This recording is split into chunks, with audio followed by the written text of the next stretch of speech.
Marie Ruggles is a clinical nutritionist, certified diabetes educator, and is known as the kitchen pharmacist. She started her career in research at Columbia University, where she earned a degree in nutrition and public health. She drills down the science into simple action steps to help busy people stay healthy and age gracefully.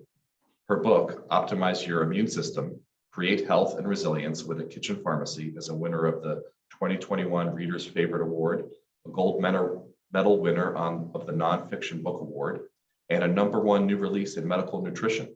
It reveals the secret sauce for viral protection and aging gracefully. Marie loves to help boomers to stay active by avoiding unnecessary aches and pains. In her telehealth private practice, she specializes in arthritis, creating personalized nutrition prescriptions for relieving joint discomfort. And I will be adding some links into the chat for both Marie's website and where you can purchase her book. So please join me in welcoming Marie Ruggles. Take it away, Marie. Thank you so much, Jeff. Wow, it sounds like you have a wonderful lineup of programs over there. Wow, the monkeys, that sounds like fun. Yeah, so I'm so excited to be here with all of you today, and I'm really looking forward to sharing this information with each of you. I promise that by the end of this presentation, you will have new tools and new ideas for what to eat to strengthen your immune system at your next snack or meal. So let's just dive right in. Just my disclaimer, this is for informational purposes only, and consult your medical provider for any personal medical advice that you will need.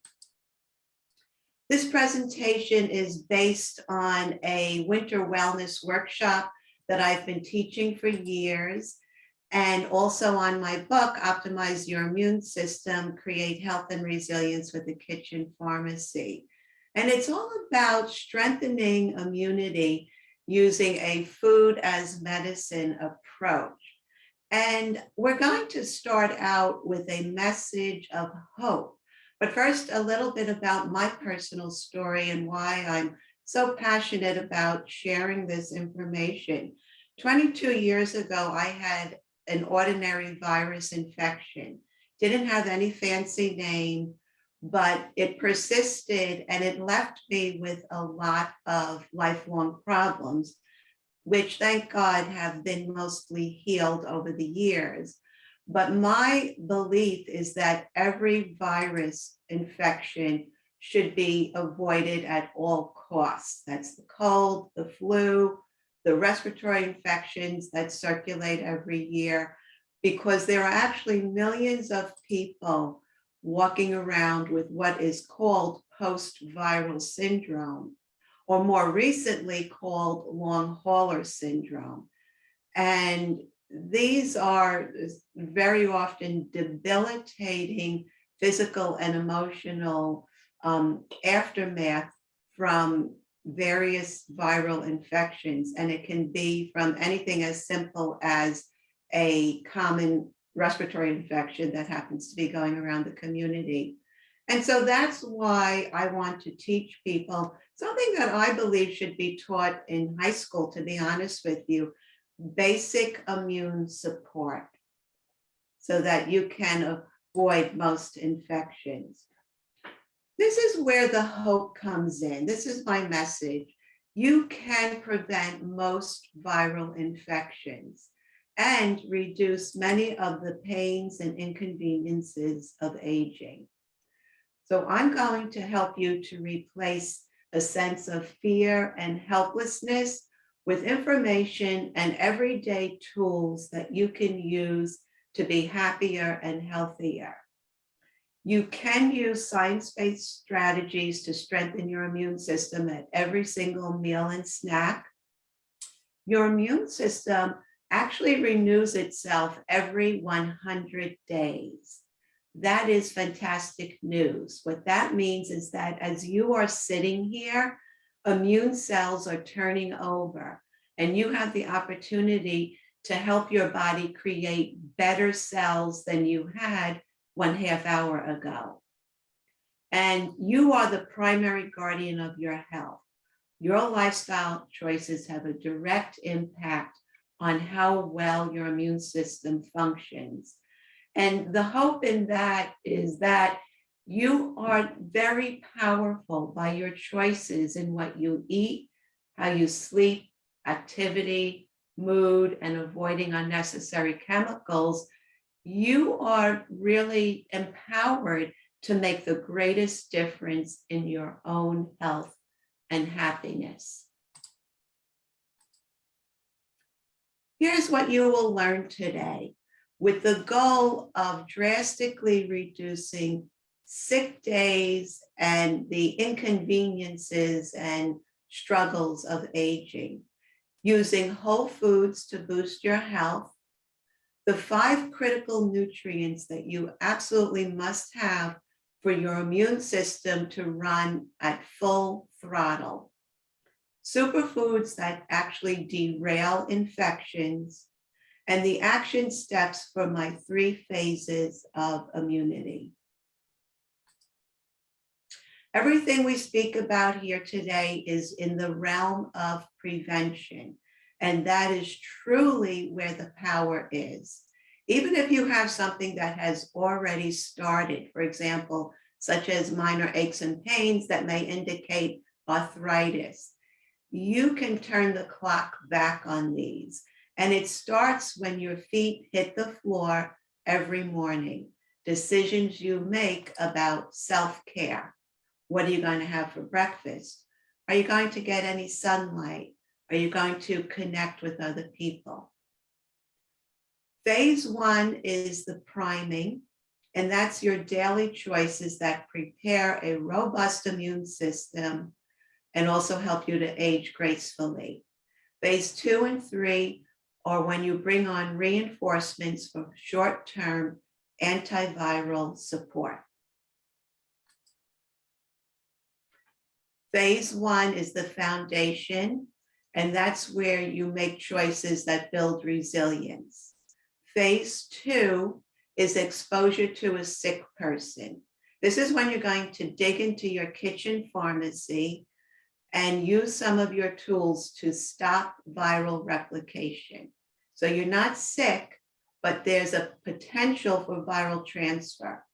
And phase 3 is when you feel like something is coming on, but you need to be a little bit more aggressive when you dig into your kitchen pharmacy to stop that viral replication. Do you ever even think about your immune system? I know I didn't until I had to, and then started to dig into the research. We purchase umbrella insurance policies for our homes and all the stuff that we own. Well, your immune system is like an umbrella policy of preventive health. And that's why you're here today.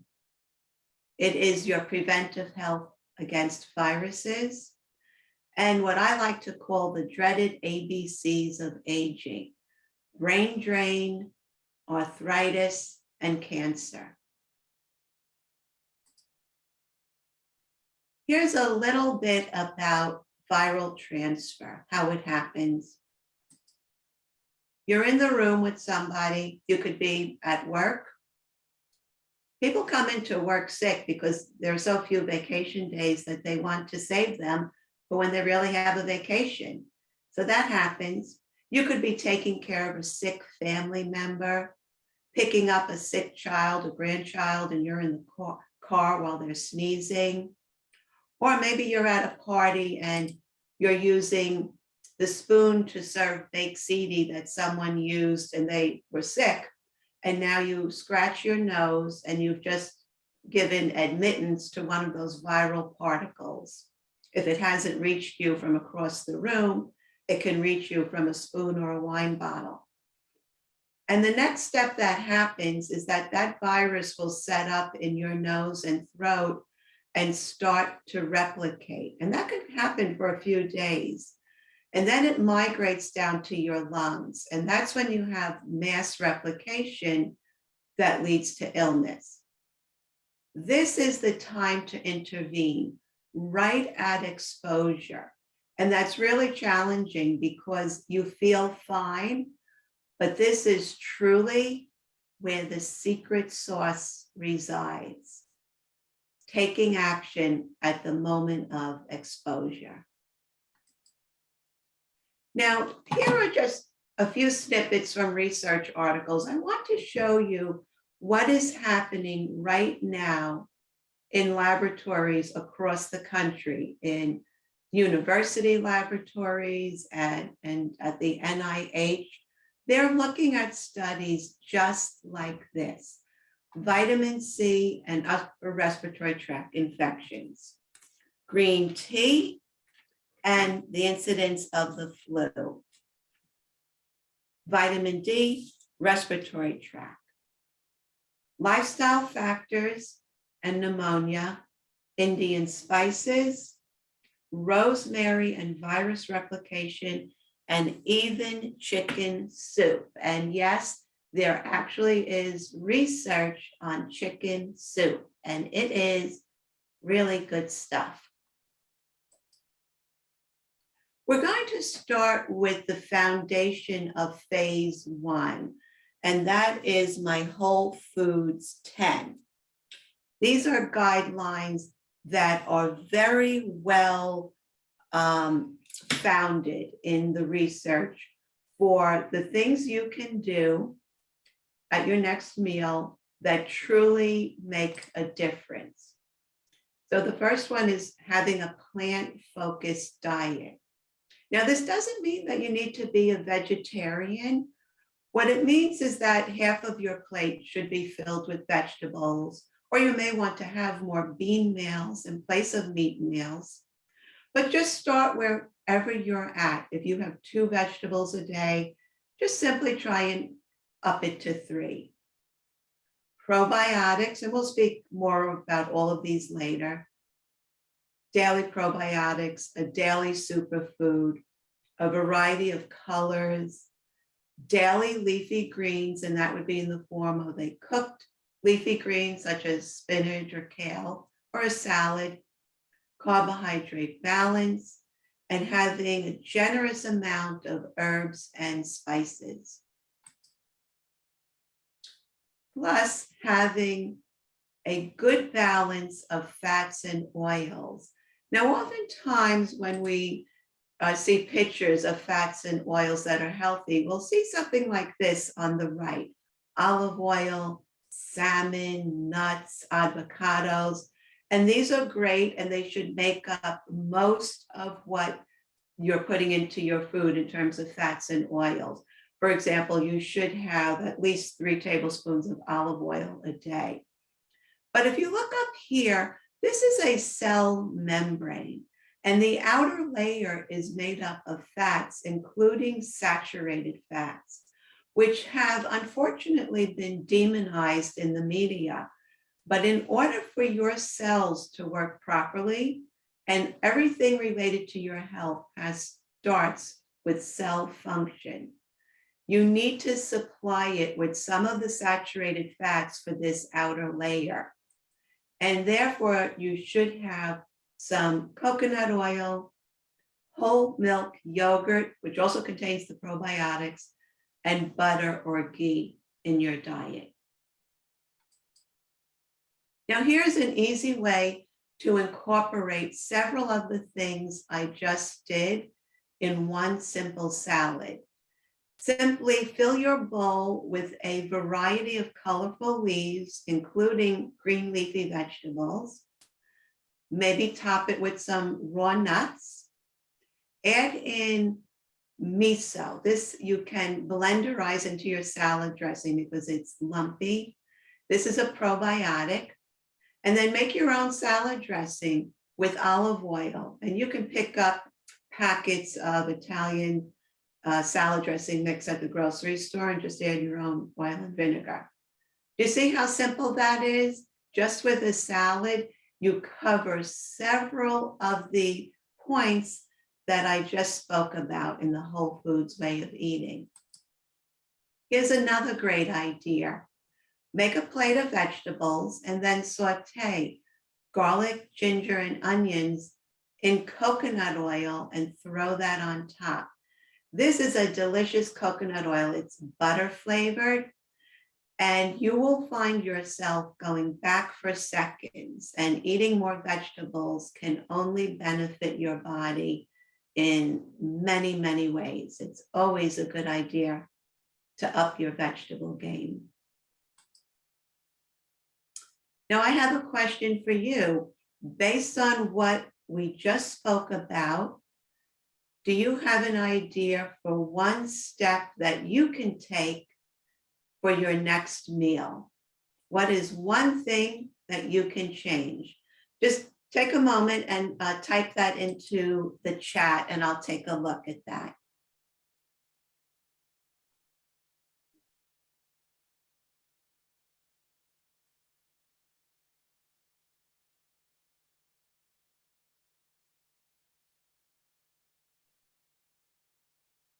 Anything you want to mention. It can be something even that you're already doing that you want to focus on more, or something new that you'd like to try. Okay, excellent, Jeff. More salad. That is a great idea. And I love to make a recommendation of having a large salad every day. You could even make it a meal by throwing a protein on top. Helen wants to add more vegetables and making the salad dressing. Okay, probably starting with a salad is one of the simplest ways to get started, because it really is a platform where you can add in so many more of the other features that I mentioned. Thank you for those. Now, here's something really interesting.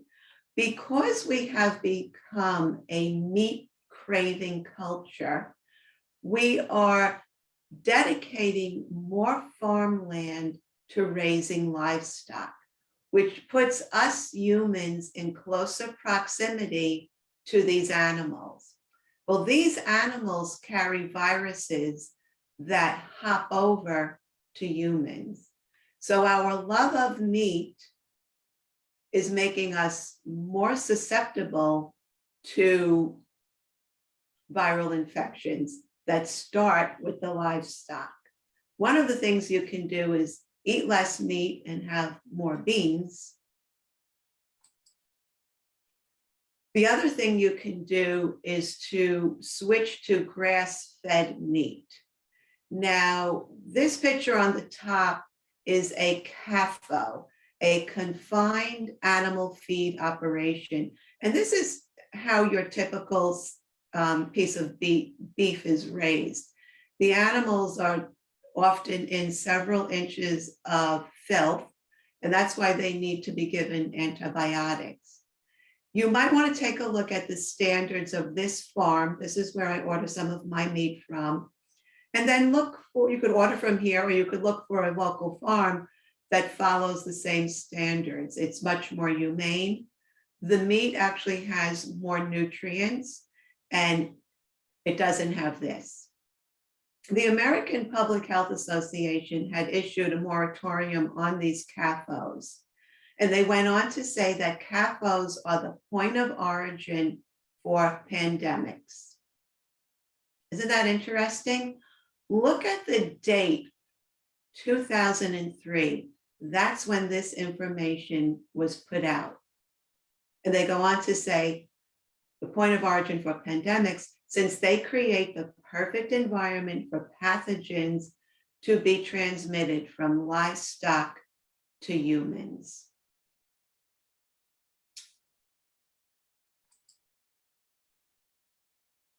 Now,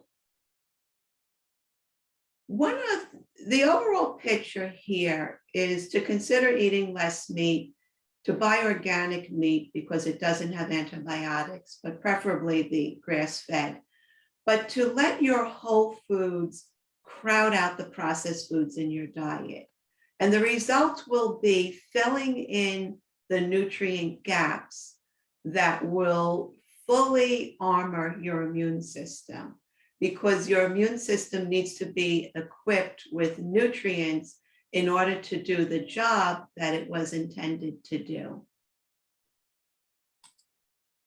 On my website, I have a Whole Foods Quick Start Guide with Tracker, and this is a great way to start making baby steps. It's the nutrition routine that I have been using for many years to bring people from being fatigued and achy, poor blood sugar control, frequent infections, to feeling strong and vibrant. I see we had some additional suggestions for my first question. Adding in more almonds, that's not only excellent, but it is delicious. Trying miso, it's a great source of your probiotics, and a little bit less bread. Okay, those are all fantastic ideas. Yeah, miso and salad dressing. Miso is salty. As a matter of fact, I use it in place of salt. So I'm getting the flavor of the salt with a bounty of probiotics that will fuel the immune system.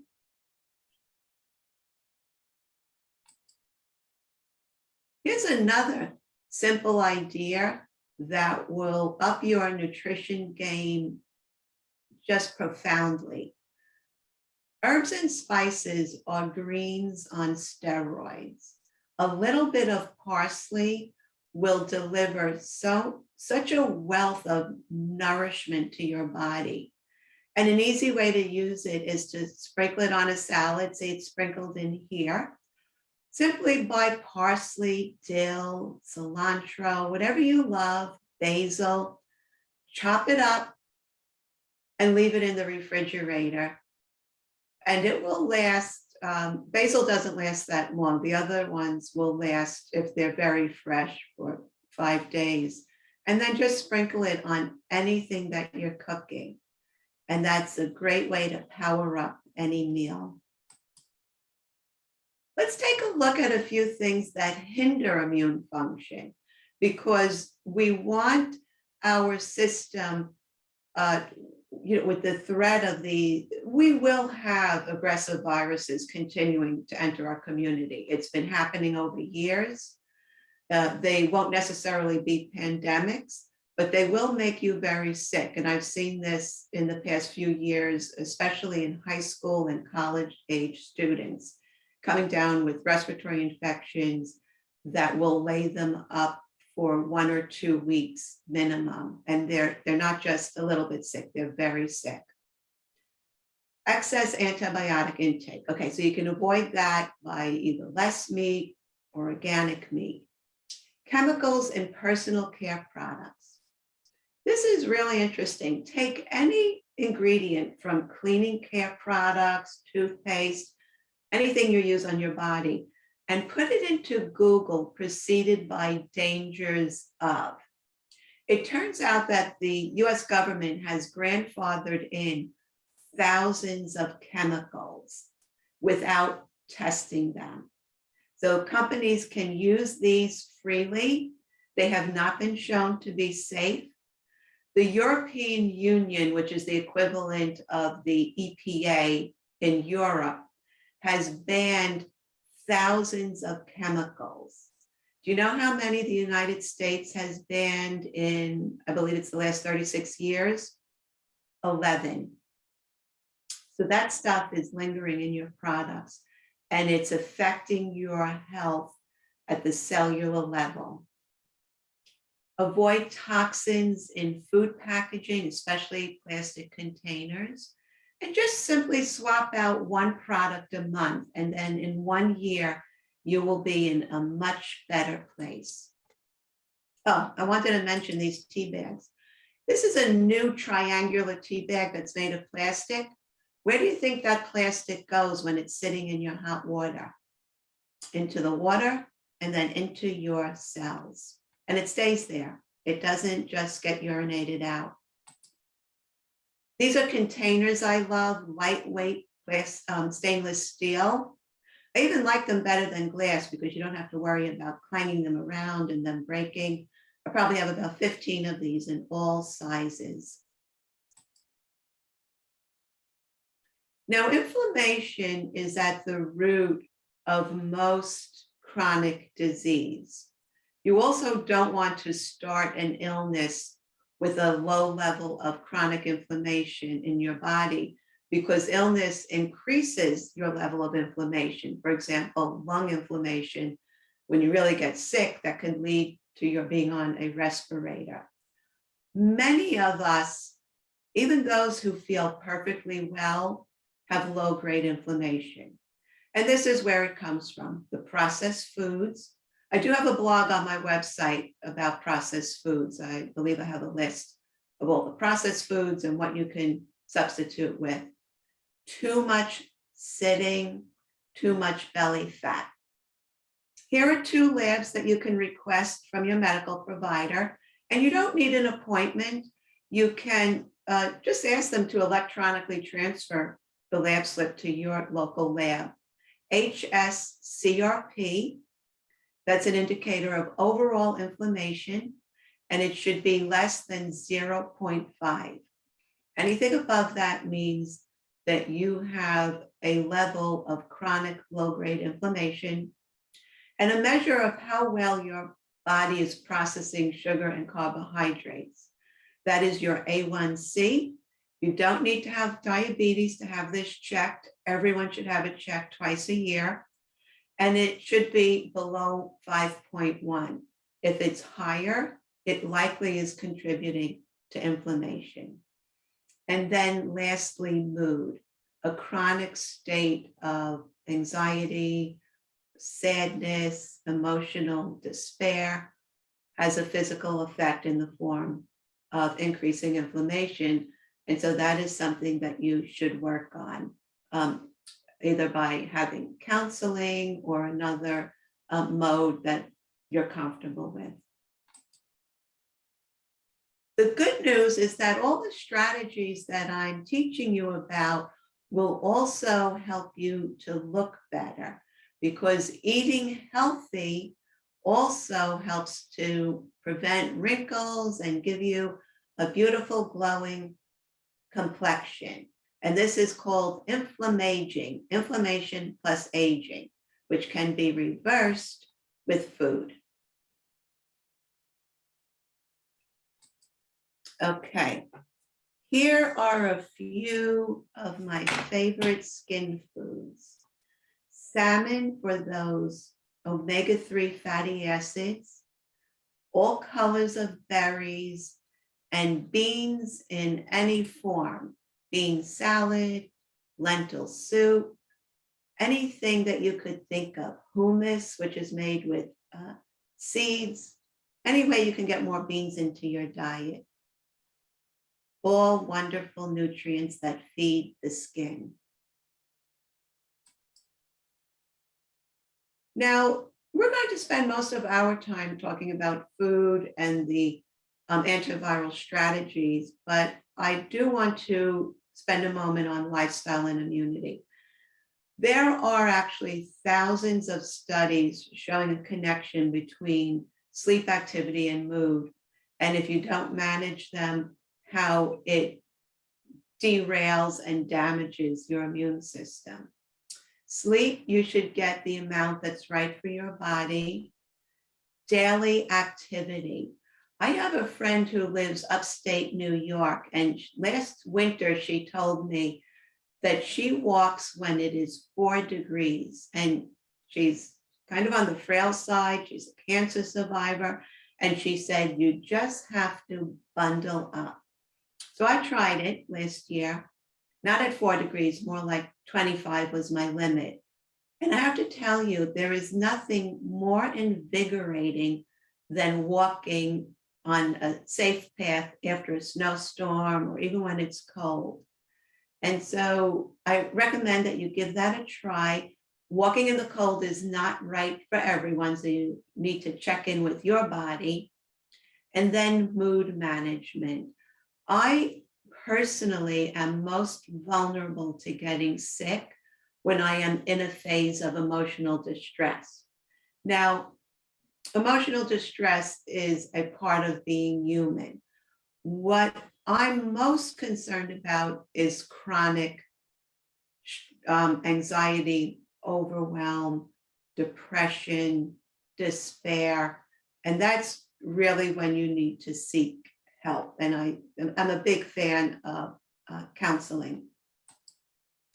Now, whatever you do to work on your mood will only be fully effective if your brain is being fed the right nutrients. And this is both for emotions and cognitive function. There's a lot of research on this, especially because, right now there's cognitive impairment too early in life is a big issue in our culture. And everything I've mentioned will also feed your brain. Do not shy away from the facts. Your brain is about 60% fat. And so fats have been demonized. But if you're not getting at least 3 tablespoons of healthy fat a day, you are literally starving your brain. Nutrients are fuel for the immune system. And here are 3 of my favorite things that having the right nourishment will help your immune system to do. Increase the number of killer cells. Those are cells that are on surveillance in your body right now, silently working to kill cancer cells, neutralizing viruses, and doing maintenance and repair. They help your cells to block virus attachment to your cells, and they help your body to decrease viral multiplication. And remember, it's that multiplication, mass multiplication that leads to illness. This is my idea of what a killer cell represents. Sort of like a Pac-Man, just traveling around, gobbling up everything that doesn't belong, and then spitting it out so that it is powerless to make you sick. I was so fascinated to learn this years ago that our immune cells actually have receptors, which are basically parking spots for specific nutrients. What that tells us is that in order for your immune cells to be fully equipped to aggressively take down the offenders, they need these specific nutrients. So I'm going to talk to you about filling these parking spots with the nutrients that you need every day.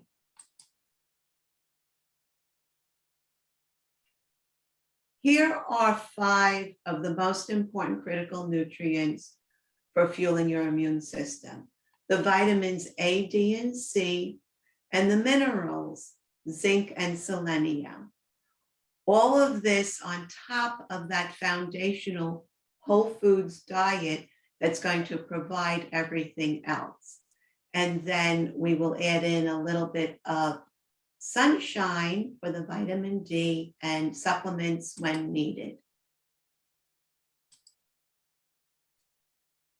This is why these really earn the critical nutrients designation. Each of these nutrients has research evidence for direct antiviral activity. They prevent escalation. For example, if you do get sick, they've been shown bronchitis from progressing to pneumonia, which we want to avoid at all costs.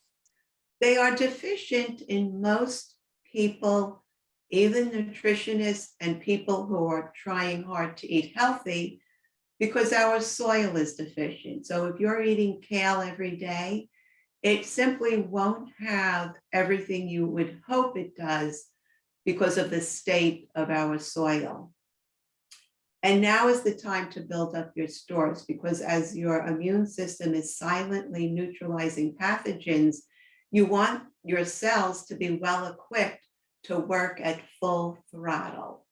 For a few nutrients, we're going to talk about supplement dosages, and those dosages are for adults.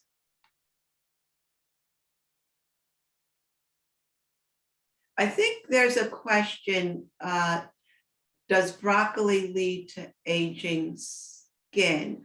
No, broccoli is actually one of your preventive vegetables. As a matter of fact, it is one of the best vegetables you can eat, either broccoli or broccoli rabe. I recommend having at least 3 times a week. And then a question, oh, okay, I'll answer that one later. Okay. I just wanted to clear up that confusion now on the broccoli because it's such an important food. Now, we're living in the Northeast, so we don't get out in the sun all year. But when you have the opportunity to be out in the sun, I recommend to maximize getting some sunshine, maybe minimum of 15 minutes, 3 times a week, no sunblock, because that will help you to build up your vitamin D stores, especially right before winter. Now, living in New York, in order to get the desired amount of vitamin D, which is 60 nanograms per milliliter, you most likely need 2,000 to 5,000 international units a day of a vitamin supplement. Vitamin D is so important for preventing the risk or decreasing the risk of respiratory infections. Now, this is a supplement that I like. It has vitamin D with vitamin K because they work together, but you could simply just add on vitamin K foods and take a less costly form of D3, which is the preferred form of D. It comes in D2 and D3. Now, if you're on a blood thinner, when I work with clients, they always tell me, oh, my practitioner said, don't eat foods with vitamin K. Well, that pretty much eliminates your healthiest foods, like green leafy vegetables and so forth. What I do is work with the client and the practitioner to titrate the medicine. So they titrate the medicine, the client eats the amount of vitamin K vegetables that they like, and everything is monitored. So you can do it in the reverse fashion if you have a practitioner who's willing to titrate the medicine. On my website, I have a free dosing guide at this address. Jeff, can you put that in the chat? It's marieruggles.com/d-dose. And it will give you ideas for other supplements that usually when I talk about supplements, I give my favorite and then I'll list other good ones that are less expensive. It gives you language for speaking with your care provider about getting your vitamin D tested regularly. It's also so important for mood support.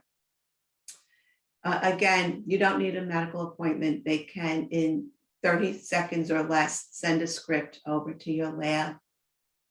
And it just gives you other good information that, for purposes of time, I won't go into here, but it's a really easy read. And it's so important for every aspect of your health, including your bones.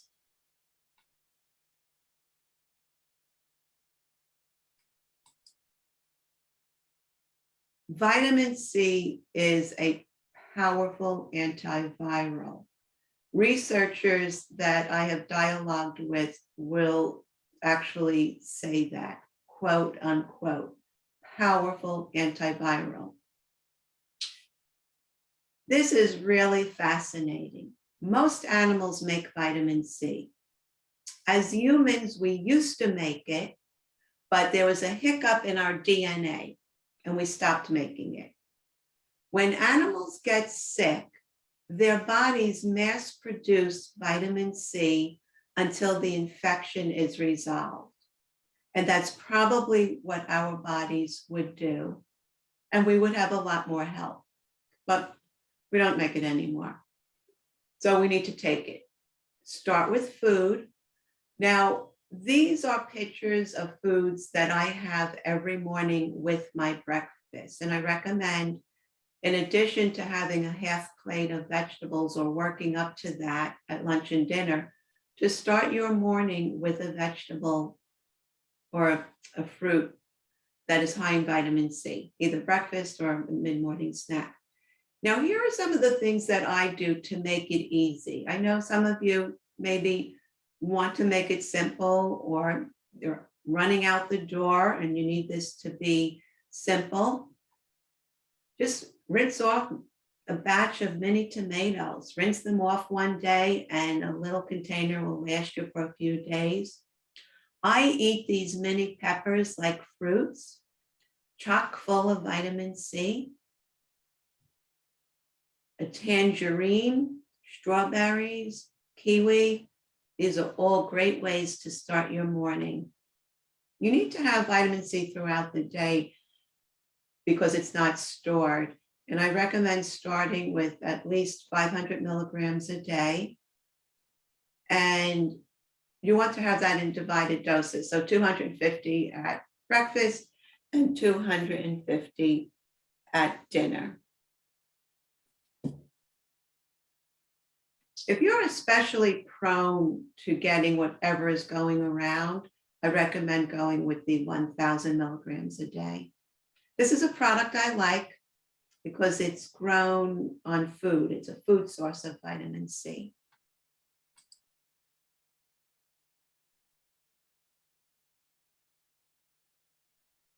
See this picture here? It's showing that the viruses and often will enter through your mouth or nose. And that's when they set up and replicate in your sinuses and your lungs for a few days. You can stop them right here. And vitamin A is a huge help for that. You have a mucus lining in this area, and vitamin A creates compounds in the mucus that neutralizes viruses. So that's why we call vitamin A a helper, for it reinforces the barriers or your first line of defense. This is the first contact your body has with the virus. And this barrier is really, the first line of artillery that you have to take it down. This is why I recommend daily leafy greens and having deeply colored yellow or orange vegetables twice a week to start building up your vitamin A stores. So while this is happening, without your knowing about it, your body already has the vitamin A and is ready to make those compounds. Zinc is the nutrient that's well known for this, impeding viral attachment to your cells or slowing down viral replication. This is so important because if mass viral replication proceeds, then the cell will send out the material to neighboring cells to also make more viruses. And that's when you get the mass replication. Zinc is really hard to get from food, so I recommend 25 milligrams a day. But here are the foods where you can find zinc. Oysters are a great source, so that's good news for Long Islanders because we do have great oyster farms here. But these are the other foods that contain some zinc, but smaller amounts. Take a moment to look at this list and see if you could come up with a combination of two items that you would combine together, because two is better than one since they don't really have so much zinc. Just take a moment there. And you could write it in the chat box if you'd like the combination that you would choose.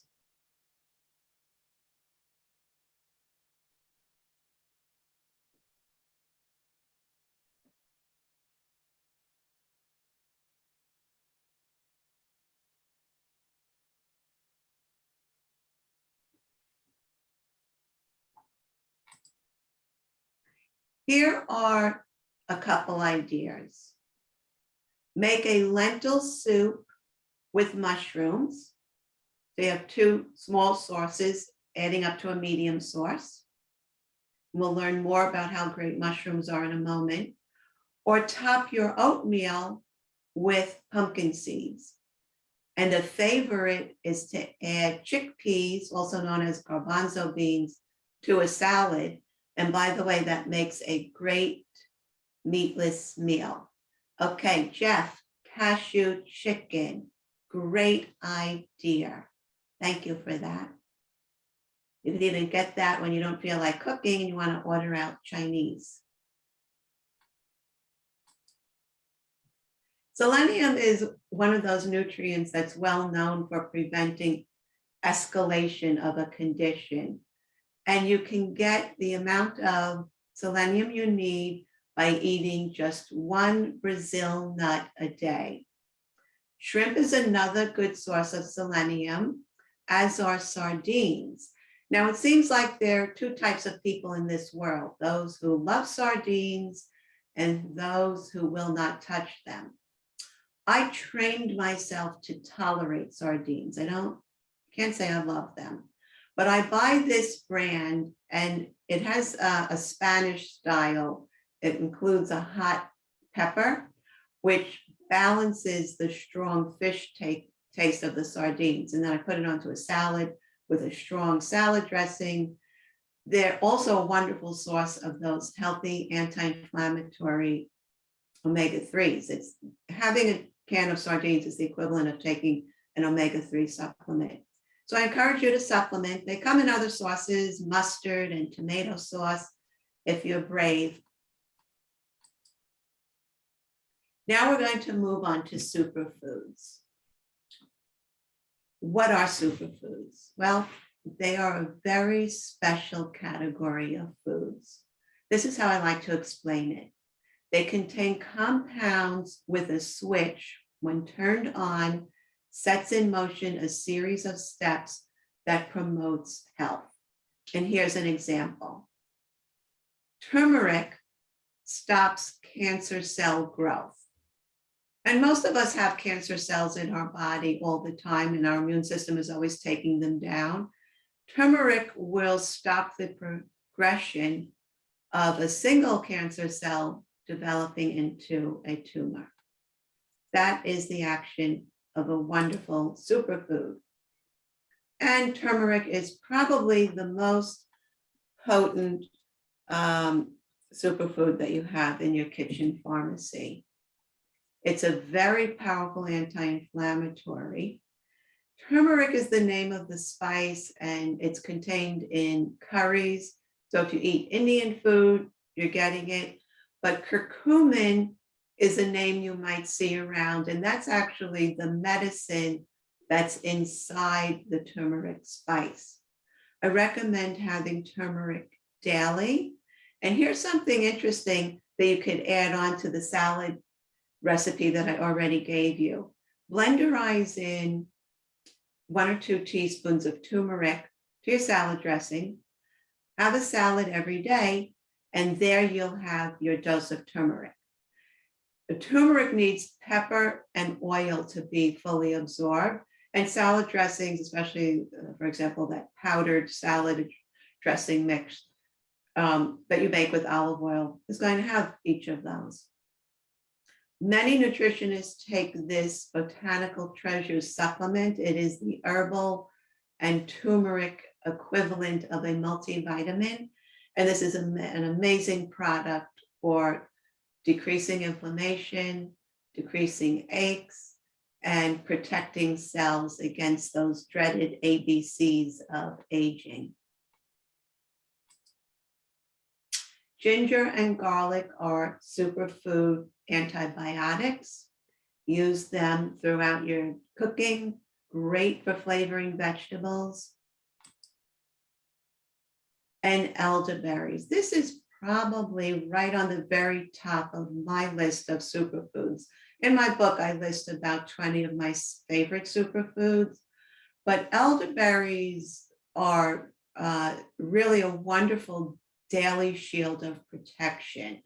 Most health care people, teachers, law enforcement people that I work with who have ongoing contact with a lot of people will use elderberry every day. They typically will take a supply of either gummies or this powder below. It's mixed into a container of water, and they sip it throughout the day for ongoing protection. Now, I was introduced to elderberries as a food, as a syrup and a jam. It combines very well with lemon. It's wonderful start into that whole milk plain yogurt, gives it a boost of great protection and wonderful flavor.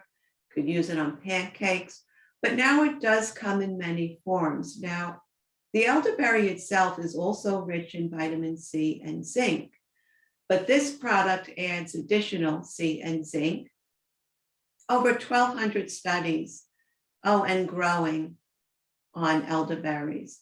Hippocrates referred to the elderberry tree as his medicine chest.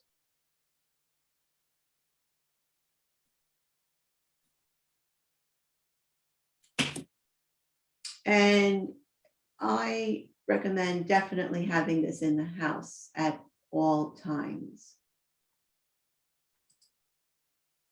In the beginning, I said we were going to speak about food as medicine, but mushrooms, I have decided, are actually a medicine as food. The research on their medicinal benefits is just outstanding.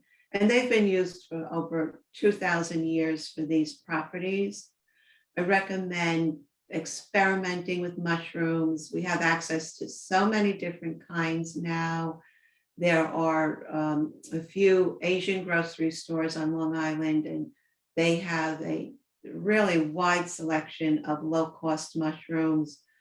Cook them to neutralize any toxins that may be present in very, very few, but just to be on the safe side, I recommend cooking them and then having them twice a week. And you can do that by cooking once and then making leftovers. Probiotics are in your gut. That's where they reside. And this area makes up 70% of your immune system, which extends to your entire body. So the probiotics and the healthy nutrients that they make extend to your brain, your lungs, and your organs. They've been shown to prevent the need for a ventilator in patients with pneumonia in the hospital. And this is a miso that I like. And that's something you can blend into your salad dressing, use in soups. It's kind of chunky. So you have to sort of mash it in with a small amount of whatever you're mixing it with first, and then add the rest. Now, there are other fermented vegetables like real sauerkraut, not the type of sauerkraut that we grew up with, but something that's labeled raw fermented. And then another great way to get your daily probiotics is simply by including a variety of vegetables in your diet and all of these other items on a daily basis. Just take a moment to look at that list and see all the different places that make it so easy to add in variety.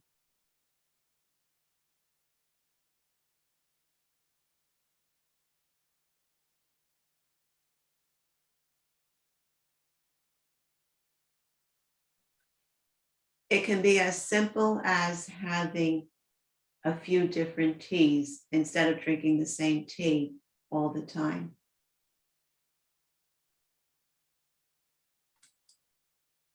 Now, if the concept of superfoods is new to you, I'm going to suggest starting exactly where I did years ago. Different types of tea and having more herbs and spices, fresh or dried. Now, for the spices, I highly recommend experimenting with spice blends. They often have a label that tells you what foods they go well with. And there are just some great companies out there. I happen to love, if you like a nice blast of flavor, the Turkish blend from Penzies. If you shop at Trader Joe's, they have a 21 seasoning spice blend. There are so many blends out there to choose from. Now, this bronchial wellness tea, a lot of people think of taking something like that when they have a respiratory infection, but I recommend that you enjoy this, and it is delicious, all year long, because what it will do is nourish your lungs, making them more resilient when something undesirable does enter inside your lungs.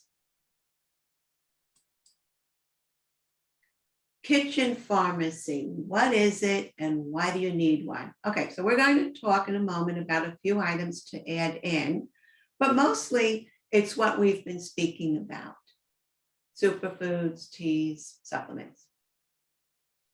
You need one because timing is everything.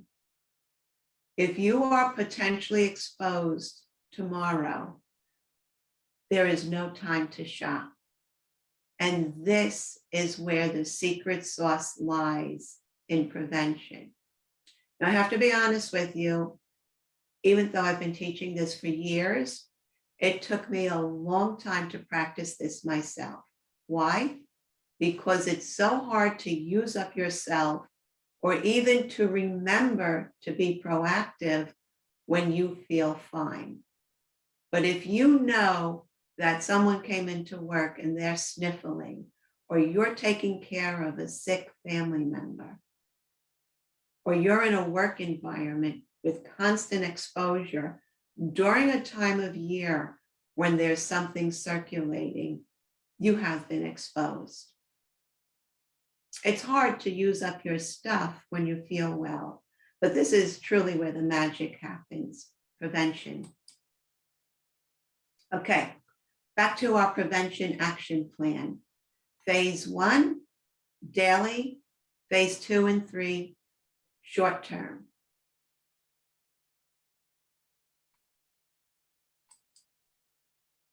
I like to call phase 1 defensive dining, and that is what will give you that anti-aging universal prevention. Now, let's be honest, we can't prevent everything. But why not at least delay the onset? And I am living proof of that. I had experienced early onset arthritis, which is why I use that particular picture, because arthritis can lead to discomfort, limit your activity, and depression.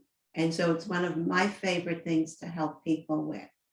My arthritis has been in remission for 20 years. Do I still have the propensity to develop arthritis? Yes. Every now and then my hips give me a little indication that I still need to be vigilant, that there's still something there genetically that can push in that direction. But remember the superfoods, how they can stop an action from happening. And that's exactly how I've used my foods. 20 years in remission. That's how powerful food can be.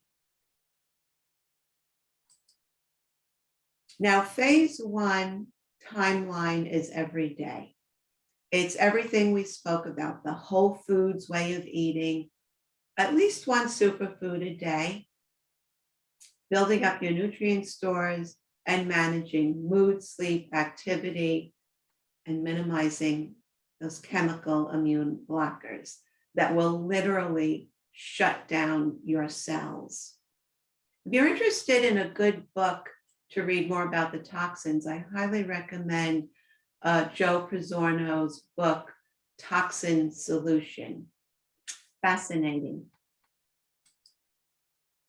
Here's one of your favorite terms to help you remember the process. I, possible infection transfer. R, viral replication. Mass replication leading to S, sickness. Okay, IRS. Phase 2, exposure to an unhealthy person, possible viral transfer. You feel fine, but the timeline here is 1 to 3 days, starting as soon as possible. Start taking elderberry, follow the directions on your chosen product.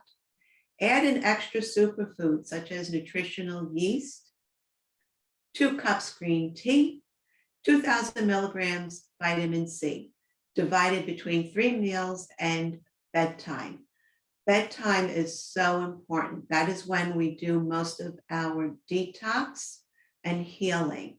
So you always want to have something on board when you go to sleep. And then extra self-care. I cannot tell you how many times I was in this situation or starting to come down with something. And then I said, I have a list, errands to do, got to go to the gym. And I always paid for it afterwards. Now, here is something I also use to provide additional support for my nasal and throat area. You should check with your primary medical provider to see if a nose spray is right for you, because that falls more into the medical area of recommendations. I'm just sharing personally what I use, and this is an elderberry containing nasal spray. This is what nutritional yeast looks like. It's become very popular as a recipe ingredient for a cheesy or nutty flavor. And I simply put it into an old spice shaker with large holes, and I sprinkle it on my food, salads, vegetables, soups, casseroles, and that way it gives me a dose of this superfood almost every day. You would want to start small, as with anything new, just to make sure that your body likes it. And then phase 3, now you feel like something is coming on and you're going to use your kitchen pharmacy more aggressively to reduce viral replication. You're going to do everything from phase 2, but you're going to increase the amounts of the yeast, the green tea, the vitamin C, and you're going to put aside all unnecessary activity. And the reason for that is because, do you ever notice when you do get sick how tired you are? That's because your immune system requires a lot of energy to do its work. If you do not give it that energy, it will work at lower capacity, and you will be robbing your immune system of what it needs to do exactly what you want it to do. And then you're going to add on a comprehensive immune supplement. These are 2 of my favorites. I often recommend using them interchangeably so you get the benefits of both. You use them according to the bottle directions. Adding garlic and ginger to your food, vitamin A food once or twice a day. Simply cook up a batch of yams, cut them in half, and then have the half with each meal. And then if it's warm enough to get a little bit of sunshine, even if you could just get your arms exposed. So many people have told me that just 15 minutes of having their arms exposed to the sun makes them feel better instantly. And then, of course, preventing infection spread. I want to share with you one of my favorite ways to get immunity on a budget. Take any soup that you enjoy making and add in 2 or 3 of the ingredients that you just learned about. Very simple. Use your usual base of water, but then add in bone broth. This is a company that I like because I've vetted them and I know that the bone broth is real. A lot of them are not. Most of your immune cells are made in your bone marrow. By adding in a little bit of real bone broth, you're giving your body the ingredients it needs to manufacture immune cells, which you'll need your body to do more aggressively when you're starting to feel under the weather. And soup is just so soothing anyhow, and there is research on how nourishing chicken soup is. But if you don't eat animal products, you can do that with any other type of soup. And green tea. There have been studies showing that green tea reduces the incidence of the flu in children, nursing home workers, nursing home residents, simply by either sipping on green tea or gargling with a green tea extract. Two common mistakes people made is timing. Remember, the moment of exposure or the moment where you realize you're starting to come down with something, that very first indicator is when to take action. And saturation. You can't take vitamin C in the morning and expect it to be working at 3 in the afternoon. You need to take the foods and the supplements throughout the day and then always at bedtime. Hope. These viruses are going to continue to enter our communities, but you can definitely prepare ahead and be in so much of a better position. And it's certainly okay to start with small action steps. I know I gave you a lot of information, but you can always refer back and start with what you're comfortable with. It may take some time for you to really embrace this strategy, to live the lifestyle of prevention, and to have on hand everything you need. But start today, and it's okay to start small. My final thoughts are for you to develop a new mindset. You are the primary guardian to your health. It's when you get up in the morning, your decisions. If you outsource your health care and relinquish responsibility, you are disempowering yourself.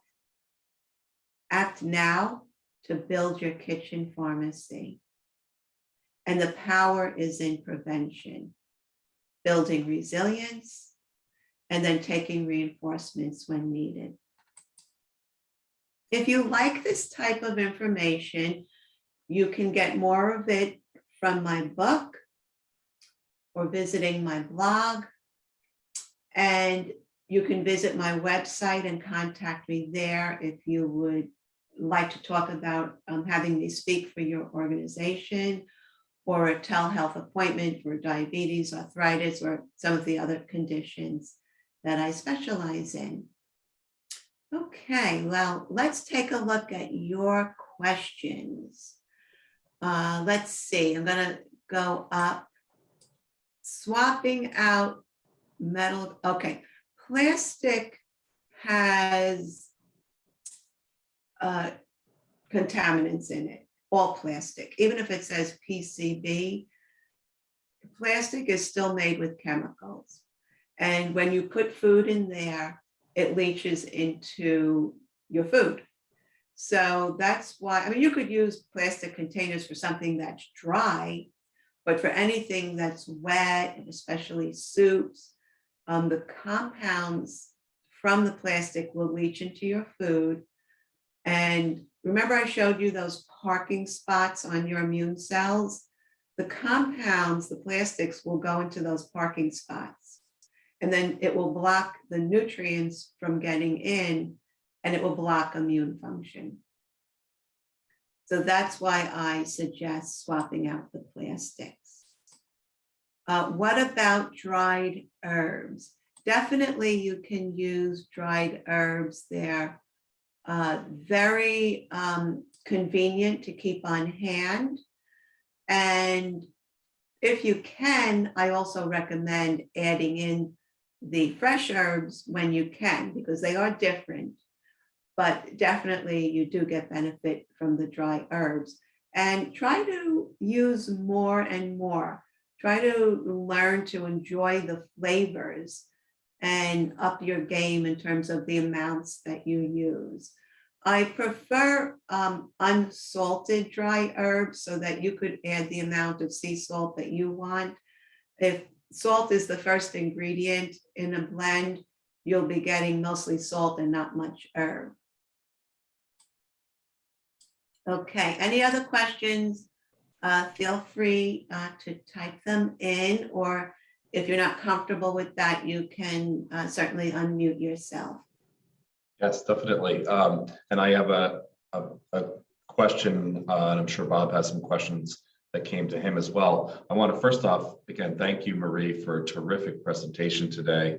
I don't know about everybody else, but I'm like using both sides of the paper here, scribbling down notes with all the great information that you shared with us today. I do want to also mention I did put a link in the chat, both to Marie's website and then also to the page where you can get information on purchasing her book. And again, I really appreciate your overall message here, which is of hope. As you said, I did not feel overwhelmed as if this is not a, it's going to be too complicated or too difficult to do, to really take small steps, adding one piece at a time. I think that's a great approach in terms of feeling like, you're not overwhelmed and feeling like, you can't do it. So again, I really appreciate all the information that you've passed along.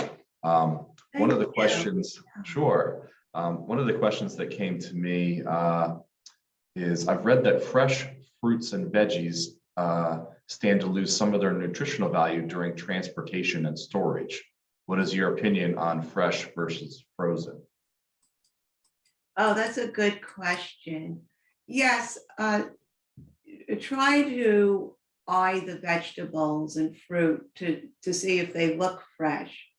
But they definitely do lose some nutrients, but all of the research is on the typical fruits and vegetables that we get in the market, which are not just picked from the tree.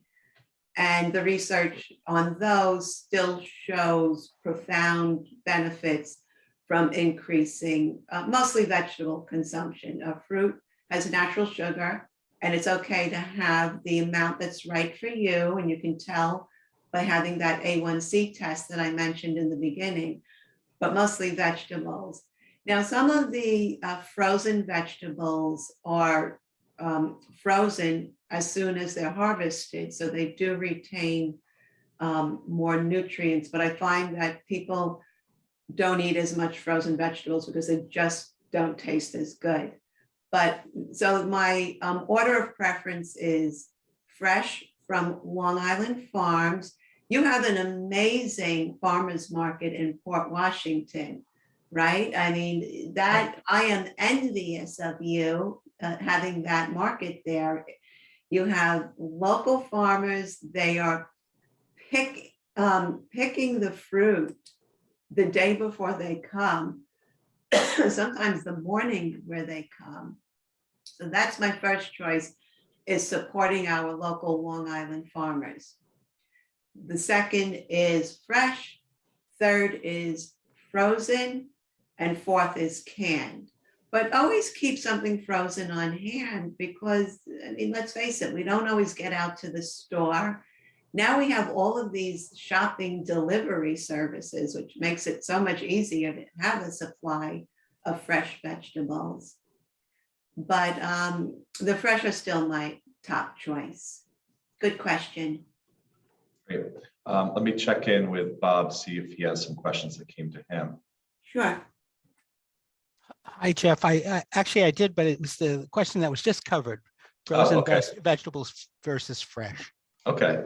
I will make a quick plug here for the library. I was thinking as you were giving your presentation, Marie, of cookbooks, recipes, things like that. And that the library, of course, has an extensive cookbook collection here, of course, nutrition books as well. So I encourage everybody to take advantage of those. I'm sure there are some that are digital resources that you can have in a different format as well. But I encourage you to take advantage of some of those resources. I had a question about the Mediterranean diet. I know there's been talk of that as a healthier diet in general. Can you talk a little bit about that? Sure. There's thousands of studies on the Mediterranean diet, and that's what I work from is foundation of research and results that I see in my clinical practice. The only modification I would make is to say a plant-strong Mediterranean diet. So following that form of eating with a really a serious focus on vegetables is an excellent way to plan out your snacks and meals. Yeah. And I do want to second that idea that Jeff just gave. Get recipe books and page through. Explore something new, such as a plant-based or a Mediterranean recipe book. And just start to experiment. And sometimes you'll have flops, but sometimes you'll have a meal that becomes part of your regular weekly menu. And then also you can follow online food bloggers to see what they're putting out there. But definitely explore the recipe books. Yeah. Yeah, definitely. I'm partial to a lot of the America Test Kitchen cookbooks. Oh, yeah. And I know there's both an excellent vegetarian one, there's a Mediterranean one. Those are excellent ones. Another question I had, this was regarding like vitamin C in terms of not wanting to oversaturate. What about time release vitamin C?